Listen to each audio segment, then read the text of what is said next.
It's Sunday, and on Sundays, we get a little snarky. Presenting a roundup of the wildest articles from the British media about the British royal family from the past week. First up, Kate Middleton continues to change royal protocol as Princess tours Teen Youth Center. Did y'all know you can evolve royal protocol?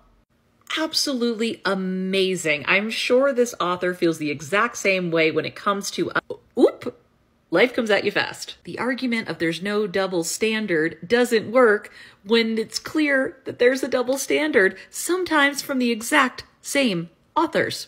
As some have argued in my comments, Prince William couldn't possibly have gone to the Women's World Cup because that would be breaking protocol because Charles hadn't gone first. To which I first say, and secondly, why can't he just evolve royal protocol like his wife? Prince William has royal fans saying the same thing following solo trip to New York. What, pray tell, are they saying? Why does he eat pizza like that on the couch? Why would you do that? Why?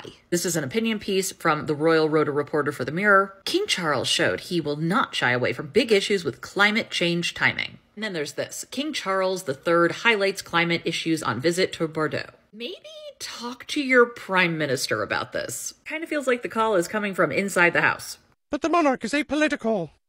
Sweet moment. Charles affectionately puts his hand on Camilla's back as he helps her disembark plane in Bordeaux. Man touches wife. The bar is so low. Can't wait to hear the same thing about Meghan and Harry. Jokes, but we got a body language expert. Here's what Judy has to say. Quote, she then places a hand on Harry's back as though steering a small, sheepish child on speech day, with what looks suspiciously like a bit of a push as he steps obediently towards Costner. End quote. This is sweet. This is whipped. Sure, okay. Sure, Jan. Speaking of Jan Moore, she does not have time for it today. This is her opinion piece titled, Since the Queen died, I've struggled to see what the point is of the royal family anymore. Is that wrong? I really thought this was going to be one of those, like, psych. If you don't see the importance, you're not a real British person. But no, Jan goes in. It definitely stands out among the sea of praise that Charles received for this visit. Perhaps being the contrarian voice then leads to more clicks and seeing why Jan Moore does not agree. So who knows if this is really how she feels, but let's read anyway, because whoa. Quote, once this dignified, dutiful, much-loved monarch left us for the great palace in the sky. Sorry. She took the last drop of regal charisma with her, along with my devotion. All we are left with now is the well-meaning but essentially ho-hum next generation. The second tier on the crumbling cake.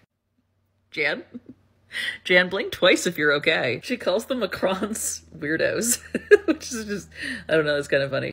Ooh, she calls out hypocrisy. Ready for this? It was a fabulous banquet at Versailles, although it was a bit much of King Charles to demand that he was not served foie gras nor out-of-season vegetables such as asparagus, particularly as salmon and asparagus fish cakes are still on the menu at the Pavilion Tea Room in Kensington Palace. I hope you're hungry, Your Majesty, because this piping hot hypocrisy is delicious. Whew!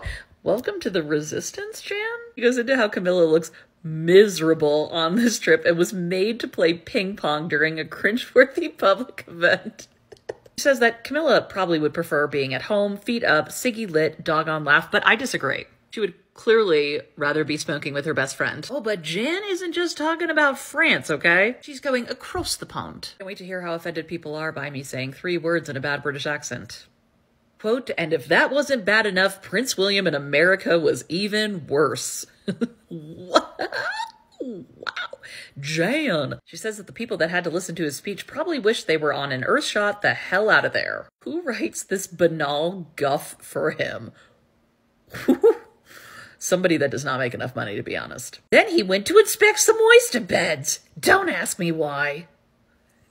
But wait, the York sisters are also not safe from the wrath of Jan. Quote, my final royal snapshot of the week was the fright sight of Princesses Beatrice and Eugenie sprinting up the red carpet at a Vogue fashion event, with the certitude of 2 women who know there is a free frock in it for them somewhere.